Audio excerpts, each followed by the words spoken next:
Good evening बच्चों। यहाँ पर हमारे पास सीबीएसई का आज 5 जुलाई को नया नोटिफिकेशन आया है और इन्होंने बहुत इम्पॉर्टेंट बात कही है इस साल के सिलेबस के regarding, syllabus as well as assessment के बारे में। तो जो हमारा बोर्ड का एग्ज़ाम है वो थोड़ा सा इस साल चेंज होगा। उनको उन लोगों ने 2 टर्म्स में डिवाइड कर दिया है। 2 टर्म्स का मैं आपको दिखा देता हूँ कहाँ पे। ये देखें, आप अगर स्पेशल स्कीम अगर इसमें देखना है तो आप ये देख सकते हैं। यहाँ पे लिखा हुआ है फर्स्ट और सेकंड। मैं इस वीडियो में जो भी इसमें रिलेटेड टर्म्स एंड क्वेरीज जो भी इसमें इंक्लूड करी गई है सीबीएसई द्वारा, मैं वो सारी डाउट्स क्लियर करूँगा अगर आप लोगों को इसमें कुछ भी डाउट लगता है तो फर्स्ट उन्होंने ये बोला है कि जो इस साल कोविड की वजह से हम लोग लास्ट ईयर, जैसे आपको पता होगा, इस साल का 10th और 12th का बोर्ड जो है कैंसिल हो चुका है। तो इस साल सीबीएसई पहले ही प्रायोरली कुछ स्टेप्स लेकर चल रही है कि वो अगर कुछ सिचुएशंस पहले से ही एज्यूम कर रही है, अगर मान लीजिए अगर ऐसा होता है या वैसा होता है तो क्या क्या वो केस करेंगे। केस मतलब फॉलो अप करेंगे आगे, ठीक है। तो पहले उन लोगों ने बोला हुआ है कि टर्म 1 में डिवाइड किया है academic session to be divided into 2 terms with approximately 50 syllabus in each term. तो आज से बहुत टाइम पहले, मतलब ज़्यादा नहीं, 6 to 7 ईयर्स पहले इस टाइप का होता था कि टू टाइप्स में टर्म को डिवाइड किया जाता था। लेकिन वो होता ये था कि फर्स्ट टर्म में हाफ सिलेबस होता था एंड देन सेकेंड टर्म में वो फुल सिलेबस होता था। बट यहाँ पे थोड़ा सा चेंजेस है। पहले टर्म में क्या किया गया है, सिर्फ 50% सिलेबस रखा गया है। सेकेंड टर्म में भी एज वेल एज 50% ही सिलेबस रखा गया है। तो ये बहुत एक इंपॉर्टेंट टॉपिक हो गया है हमारा कि सिलेबस इतना ही रखा गया है फर्स्ट। तो सेकेंड थिंग अगर हम देखते हैं, उन्होंने बोला है कि the board examination will the syllabus of the board examination to 2021 to 2022 will be rationalized. Rationalize मतलब जैसे लास्ट ईयर उन लोगों ने कुछ कम किया था टॉपिक, हो सकता है वो इस साल भी कम करें, क्योंकि अब तक कुछ स्कूल, जैसे मैं बताऊं आपको, सीबीएसई के गवर्नमेंट स्कूल जितने भी हैं वो अभी तक खुले भी नहीं है ऑल ओवर इंडिया में, ठीक है। आगे उन्होंने बोला हुआ है कि ये करेंगे कैसे। तो 9th-10th में इंटरनल असेसमेंट वो लेने वाले हैं, 11th-12th के भी इंटरनल असेसमेंट के बेसिस पे वो मार्क्स देने वाले हैं। तो इस साल बच्चों बहुत ध्यान से प्रोजेक्ट, क्लास की अटेंडेंस और जो भी असाइनमेंट्स टीचर्स तुम्हें डिमांड करते हैं वो टाइमली देना बेटा। नहीं तो लास्ट ईयर की तरह अगर ऐसा कुछ किया कुछ बच्चों ने तो उनके मार्क्स पे बहुत ज़्यादा अफेक्ट पड़ेगा, ठीक है। तो टर्म 1 का एग्जामिनेशन बताया है उन्होंने कि वो नवंबर-दिसंबर में लेंगे इस साल। तो term 1 examination will be held in 2021, November and December 2021। ये होगा टोटल जो पीरियड होगा 4 to 8 वीक्स का होगा। पहला उन्होंने ये चीज़ बोला है कि ये एमसीक्यू होने वाला है, और एमसीक्यू भी 3 टाइप के। एक होता है नॉर्मल एमसीक्यू, दूसरा आएगा केस बेस्ड एमसीक्यू। जैसे इस लास्ट ईयर बोर्ड का आया था सिलेबस, उसमें देखा ही होगा आपने 4 क्वेश्चंस थे जो कि एमसीक्यू से रिलेटेड थे। देन आएगा आगे further assertion and reason based. तो ये 3 टाइप के मेनली एमसीक्यू होगा जो कि 50% कवर करेगा सिलेबस, ठीक है। आगे बोला हुआ है ये क्वेश्चन पेपर जो होगा सीबीएसई डायरेक्ट भेजेगी, तो मतलब ये ज़्यादातर चांस ये है कि यही आपके स्कूल में ही होगा। तो यानी अगर कैटेगराइज करूँ तो टर्म 1 जो है हमारा वो स्कूल बोर्ड होने वाला है, और या होम बोर्ड जिसे हम बोलते हैं, एंड जो टर्म 2 होगा हमारा वो हमारा बोर्ड बेस्ड होने वाला है, ठीक है। तो यहाँ पे हो गई है इतनी बातें। आगे उन्होंने बोला हुआ है कि marks of term 1 will be contribute for the final overall score.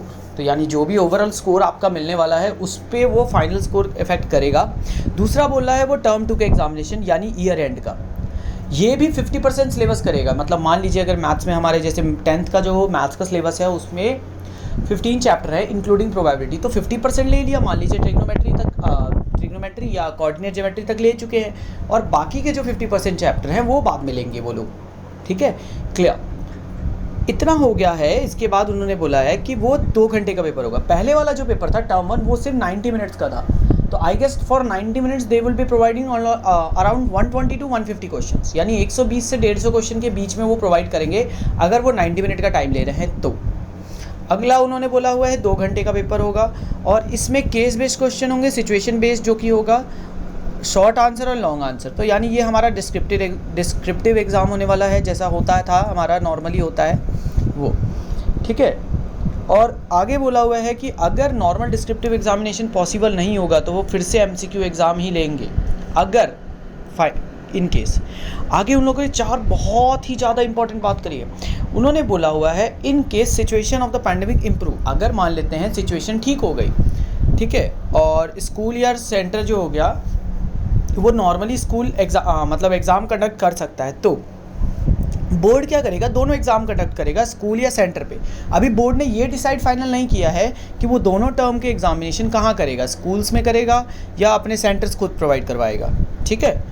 आगे बोला हुआ है in case of situation of the pandemic force complete closure of the school during November and 2021। अगर मान लेते हैं कि जो पैंडेमिक है हमारा वो इस साल के नवंबर दिसंबर तक के लिए बंद करके रखता है स्कूल, यानी अभी भी हम लोग स्कूल आप नहीं जा सकते हो तब, ठीक है। बट टर्म 2 जो होगा यानी जो सेकेंड टर्म का एग्जामिनेशन होगा वो पॉसिबल हुआ स्कूल में, तो क्या होगा, तो final score will be reduce and the weightage of examination term 2 will be increase for the declaration of final result, यानी जो सिलेबस होगा वो इंक्रीज कर दिया जाएगा टर्म 2 के लिए, है ना, ताकि आपका फाइनल रिजल्ट बन पाए।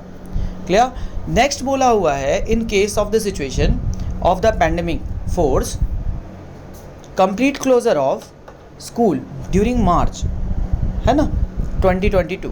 तो अगर वो ये कह रहा है कि अगर मान लेते हैं कि टर्म 1 हुआ और टर्म 2 नहीं हुआ,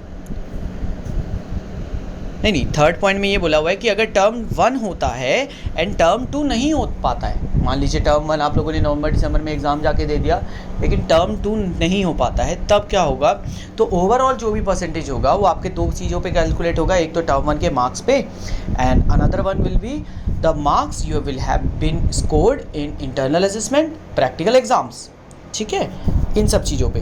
and the last one is अगर कंप्लीट क्लोजर हो जाता है एकदम, मान लीजिए इस साल जैसे लास्ट ईयर हुआ था वैसे इस साल कुछ स्कूल ही नहीं खुलता है, तब क्या होगा, ना तो टर्म 1 हुआ ना तो टर्म 2 हुआ, तब आगे बोला हुआ है the result would be computed on the basis of internal assessment practical project theory mark of term 1 and term 2 examination taken by candidate in home, मतलब जो अगर स्कूल आपका कंडक्ट करेगी उस बेसिस पे लेंगे और जो भी असेसमेंट और असाइनमेंट आपने प्रोवाइड कराया होगा उस पे। तो ये सारा उन लोगों ने डेटा दिया हुआ था बेटा, ठीक है।